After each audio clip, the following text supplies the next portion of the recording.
Maka sebenarnya kita mesti pikirkan tentang bagaimana pelaksanaan otsus itu dia akan bergulir atau berjalan. Nah, ini tentu tidak bisa itu tidak bisa terlepas begitu saja dari kita mulai dulu dengan pesta politik. Ya, saya pendatang, saya kasih tahu saya pendatang, saya bukan orang Papua. Kita mulai dari pesta politik. Sebagai orang pendatang, saya jujur saya malu. Kenapa? Karena saya tinggal di tanah ini, saya datang cari makan di tanah ini, ibarat saya seperti seorang tamu yang datang ketika bertamu ke rumah orang, itu seharusnya saya punya etika. Saya masuk ke rumah itu, saya harus bagaimana tinggal di dalam rumah itu ketika saya diizinkan masuk dan tinggal. Kalau sudah masuk dan tinggal dalam satu rumah, maka seharusnya saya menjaga dengan baik hak-hak tuan rumah yang ada di sana, dan saya harus memperlakukan diri saya sebagai orang yang bertamu. Artinya bahwa kalau saya sudah tinggal di situ, maka saya tahu ada wilayah di mana yang tidak boleh saya masuk. Misalnya, area kamar tidur tuan rumah, tempat di mana itu hal yang sangat sensitif, itu privasi yang tidak boleh kita langgar. Mungkin saya bicara begini banyak pendatang merasa bahwa apa hubungannya saya begitu. Tapi tidak apa-apa, karena kalau kita bicara nanti otsus ini mau dijalankan, mau dilaksanakan, berhasil atau tidak, kita harus kembali ke pesta politik itu sendiri, Bapak Ibu. Karena apa?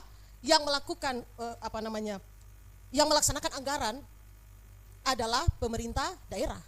Tetapi pemerintah daerah itu melaksanakannya berdasarkan kerja-kerja yang ada di DPR. Kalau ini tidak berjalan dengan baik, maka nonsense. Istilah sekarang anak muda bilang bullshit. Saya bingung bicara begitu, karena begini, saya kembali dulu tadi saya katakan bahwa kalau saya masuk sampai ke kamar orang, itu kan sudah tidak etis. Jadi ibarat bahwa saya datang ke orang punya rumah, lalu saya injak mereka punya kepala.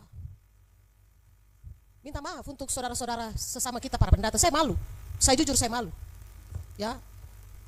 Misalnya contoh, dalam pesta pemilihan anggota DPR kemarin, saya mau tanya berapa banyak orang Papua yang jadi duduk di anggota dewan? Karena bicara tentang anggaran, maka itu akan diputuskan di sana. Bagaimana orang Papua bisa bahas dia punya segala kebutuhan dan lain-lain kalau mayoritas bukan dia. Dan nanti ke sana dia akan masuk ke pemerintah.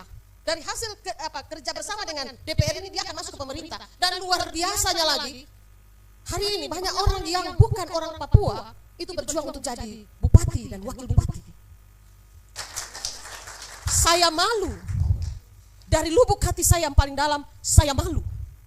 Saya sebagai pendeta melihat ketidakadilan yang begitu besar, merampas hak yang bukan milik kita. Kita makan dan minum di atas penderitaan orang Papua. Saya malu. Saya malu sama Tuhan karena saya tidak berdaya. Karena bicara keadilan, di mana itu keadilan? Karena banyak orang yang hari ini kemudian ketika tujuannya adalah kalau bisa kita bicara saja, saya minta maaf kan seorang Kristen. Kalau kita orang Kristen, orang yang percaya Kristus, maka kalau kita ditempatkan di satu tempat untuk bekerja, maka pekerjaan itu kita harus kerja untuk Tuhan, bukan untuk manusia.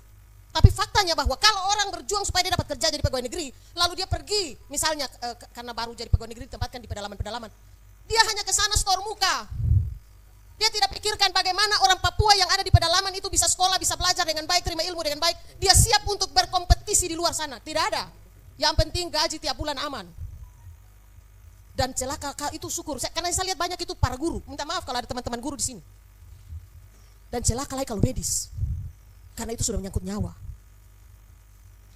Semua hal yang saya bicarakan ini, dia akan nanti naik sampai di kecerdasan, kepandaian, kemampuan untuk mengelola diri sendiri untuk menjadi manusia lebih baik, yang kemudian nanti ikut bersaing dalam pesta-pesta politik tadi.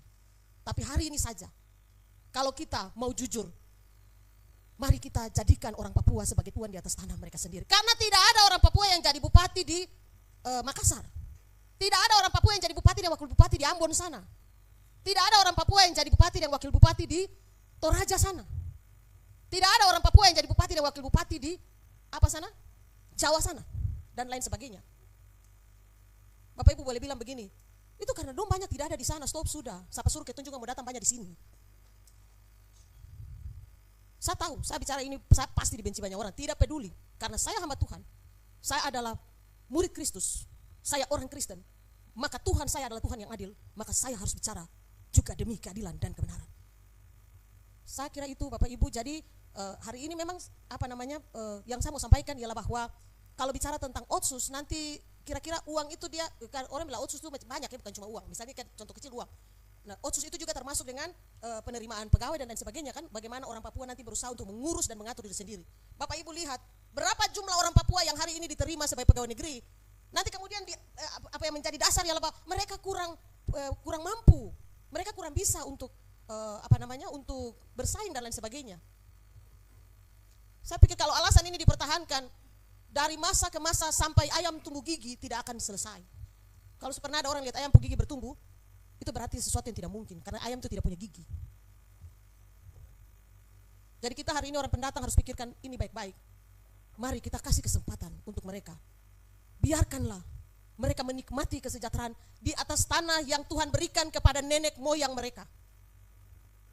Kita jangan lagi merampas apa yang bukan menjadi hak kita. Terima kasih. Tuhan memberkati kita semua.